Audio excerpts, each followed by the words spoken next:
Hello student, welcome to my YouTube channel Netset home science. आज के इस video में हम सेकंड यूनिट पोषण एवं आहार विज्ञान का फर्स्ट टॉपिक खाद्य वर्ग पूरे डिटेल में पढ़ेंगे।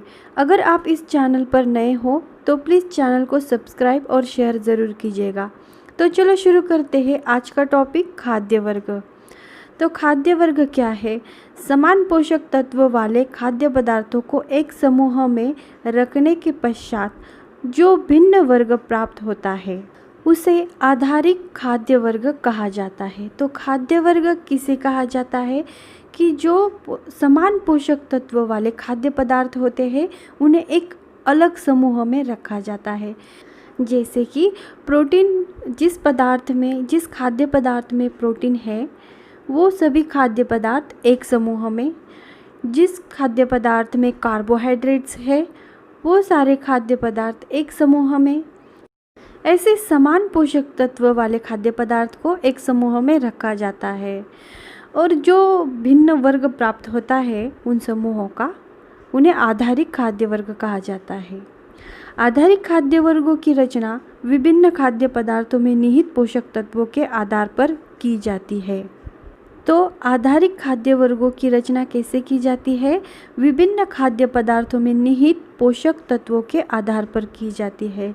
जिन जिन खाद्य पदार्थों में पोषक तत्व है, समान पोषक तत्व है, उन्हें एक समूह में रखा जाता है और विभिन्न वर्ग प्राप्त होते हैं और उन वर्गों को क्या कहा जाता है? तो आधारिक खाद्य वर्ग कहा जाता है। इन खाद्य वर्गों की रचना का उद्देश्य ऐसी सरल विधियाँ खोजना है जिनसे गृहिणी बिना किसी कठिनाई के संतुलित आहार तालिकाएं तैयार कर सके। तो इन खाद्य वर्गों की रचना का उद्देश्य क्या है कि जो गृहिणी होती है उन्हें सरल विधियाँ खोजने के लिए कोई कठिनाई ना हो।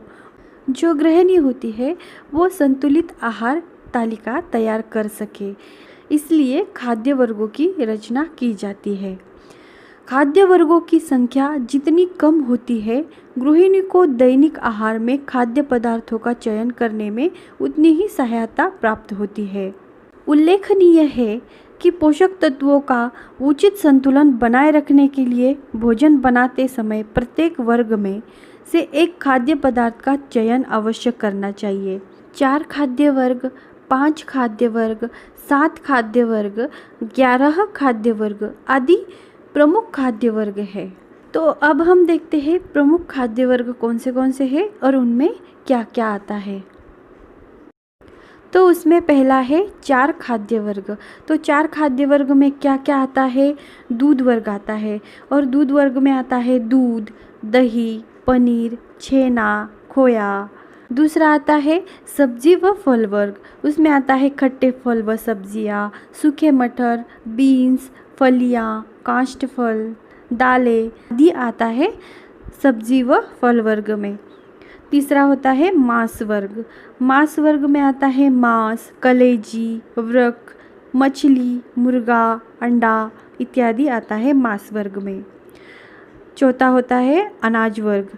अनाज वर्ग में संपूर्ण अनाज, पाव रोटी, रोटी, बिस्कुट, सूजी, सेवई, नूडल्स, पोहा, दलिया इत्यादि आता है। ये 4 खाद्य वर्ग में ये 4 आते हैं: दूध वर्ग, सब्जी व फल वर्ग, मांस वर्ग एवं अनाज वर्ग। नेक्स्ट है 5 खाद्य वर्ग। तो 5 खाद्य वर्ग सबसे पहले कैरोलिन हंट ने सिफारिश की थी। तो 5 खाद्य वर्ग में क्या क्या आता है? पहला आता है अनाज एवं चीनी, दूसरा फल एवं सब्जियां, तीसरा मांस, दूध व अन्य प्रोटीन युक्त पदार्थ, चौथा विटामिन, पांचवा वसा व वसा युक्त पदार्थ आते हैं। तो 5 खाद्य वर्ग में ये सब आता है। नेक्स्ट है 7 खाद्य वर्ग। तो 7 खाद्य वर्ग में क्या आता है? पहला आता है खट्टे फल, टमाटर, कच्ची पत्ता गोभी। दूसरा आता है हरी व पीली पत्तियों वाली सब्जियां। तीसरा आता है आलू व अन्य सब्जियां तथा फल। चौथा आता है दूध व पनीर वाले सभी पदार्थ। पांचवा आता है मांस, मुर्गी, मछली, अंडे, सूखे मटर, बीन्स। छठा आता है आटा, मैदा व संपूर्ण अनाज। और सातवां आता है मक्खन व मार्गारीन। तो ये सभी 7 खाद्य वर्ग में आते हैं। तो अब हम देखते हैं 11 खाद्य वर्ग। 11 खाद्य वर्ग डॉक्टर M.S. स्वामीनाथन द्वारा सिफारिश की गई थी। तो 11 खाद्य वर्ग में क्या क्या आता है? तो पहला आता है अनाज व ज्वार तथा बाजरा। दूसरा आता है गिरिया व तिलहन। तीसरा आता है फल। चौथा आता है अंडे। पांचवा आता है वसा व तेल। छठा शक्कर व अन्य स्टार्च युक्त आहार। सातवां आता है मिर्च व मसाले। 8 दालें फलियां। 9 सब्जियां। 10 दूध व दूध से बने पदार्थ। और 11 मांस। तो ये सभी 11 खाद्य वर्ग में आते हैं। इसी प्रकार हमने देखा कि 4, 5, 7 व 11 खाद्य वर्ग में क्या क्या आता है, कौन से खाद्य पदार्थ आते हैं। अब हम देखते हैं आहार के अंतर्गत आने वाले खाद्य वर्ग कौन से हैं और उनमें क्या क्या आता है। तो उसमें पहला है शरीर की वृद्धि करने वाले पदार्थ। उसमें आता है प्रोटीन।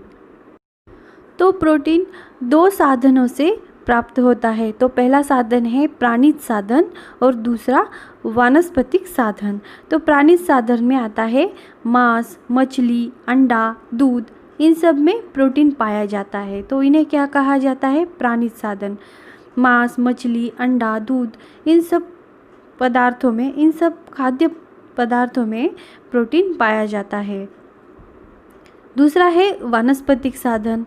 तो दालें, मूंगफली, पत्तीदार सब्जियां, इन सभी में प्रोटीन पाया जाता है। तो इन्हें कहा जाता है कि वानस्पतिक साधन। दूसरा है ऊष्मा व शक्ति उत्पादक पदार्थ और वो है वसा। तो वसा किस किस में आता है? तो वसा के भी 2 साधन हैं, प्राणिज साधन, वानस्पतिक साधन। तो प्राणिज साधन में आते हैं घी, मक्खन, मछली का तेल, चर्बी इत्यादि। क्या किस में आता है? तो प्राणिज साधन में आता है। यह सभी पदार्थ क्या है? ऊष्मा व शक्ति उत्पादक पदार्थ है। और वानस्पतिक साधन में क्या आता है? सरसों, तिल, नारियल का तेल, डालडा, मूंगफली, यह सब वानस्पतिक साधन में आता है। ये ऊष्मा व शक्ति उत्पादक पदार्थ है। तीसरा है शरीर को ऊर्जा प्रदान करने वाले पदार्थ। कौन से है? कार्बोहाइड्रेट। तो कार्बोहाइड्रेट किस किस में पाया जाता है? तो पहला है शर्करा। शर्करा गुड़, चीनी, मीठे फल, मधु इत्यादि में पाई जाती है। दूसरा है श्वेतसार। तो श्वेतसार क्या है? चावल, गेहूँ, ज्वारा, बाजरा, आलू इत्यादि में श्वेतसार पाए जाते हैं, जो क्या होते हैं? शरीर को ऊर्जा प्रदान करने वाले पदार्थ होते हैं, कार्बोहाइड्रेट स्थित होते हैं। तीसरा है कोक। अनाजों के छिलके व साग सब्जियों के रेशे, इन सब में कार्बोहाइड्रेट्स पाए जाते हैं। नेक्स्ट है रक्त में वृद्धि तथा हड्डियों का निर्माण करने वाले पदार्थ। तो कौन से हैं? उसमें पहला है कैल्शियम। तो कैल्शियम के भी 2 साधन हैं, प्राणिज साधन, वानस्पतिक साधन। तो कैल्शियम किस किस पदार्थ में पाया जाता है? तो दूध, दही, पनीर, अंडा। और वानस्पतिक साधन है दाल, बादाम, चना, हरी सब्जियां, ये सब कैल्शियम के सोर्स है। रक्त में वृद्धि तथा हड्डियों का निर्माण करने वाले पदार्थ कहा जाता है। दूसरा है फास्फोरस। तो फास्फोरस में प्राणिज साधन में आता है मांस, मछली, अंडा। वानस्पतिक साधन में आता है गाजर, मूली, गेहूँ, जौ, जई, रसदार फल, हरी सब्जियाँ, ये सब आता है। नेक्स्ट है लोहा। तो लोहा वानस्पतिक साधन है दाल, रसदार फल, सब्जियाँ, इन सब में लोहा पाया जाता है। नेक्स्ट है आयोडीन। आयोडीन के प्राणिज साधन है सामुद्रिक मछलियाँ तथा उनसे प्राप्त तेल। वानस्पतिक साधन है हरी सब्जियां, फल, इन सब में आयोडीन पाया जाता है। तो ये सब क्या है, रक्त में वृद्धि तथा हड्डियों का निर्माण करने वाले पदार्थ है। शरीर की आंतरिक क्रियाओं को नियंत्रित करने वाले पदार्थ। तो अब हम देखते हैं कि शरीर के आंतरिक क्रियाओं को नियंत्रित करने वाले पदार्थ कौन से हैं। उसमें पहला है विटामिन ए। तो विटामिन ए के प्राणिज साधन हैं मछली के यकृत का तेल, घी, मक्खन, अंडा, छेना। वानस्पतिक साधन है हरी सब्जियां, फल, गाजर, नींबू, इन सब में विटामिन ए पाया जाता है और ये शरीर के आंतरिक क्रियाओं को नियंत्रित करने वाले पदार्थ है। दूसरा है विटामिन बी। विटामिन बी के प्राणिज साधन है मछली, मांस, अंडा। वानस्पतिक साधन है खमीर, हरी सब्जियां, टमाटर, अंकुरित अनाज, इन सब में विटामिन बी पाया जाता है जो शरीर के आंतरिक क्रियाओं को नियंत्रित करते हैं। नेक्स्ट है विटामिन सी। विटामिन सी के प्राणिज साधन है काड़ मछली का तेल, दूध, अंडा, मक्खन।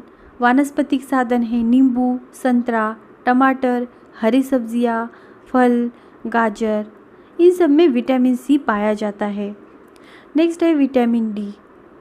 विटामिन डी के प्राणिज साधन है मक्खन, अंडे की दर्जी, हेरिंग, मैकरल, साल्मन, सार्डिन, मछली, मुर्गी का मांस, इन सब में विटामिन डी पाया जाता है।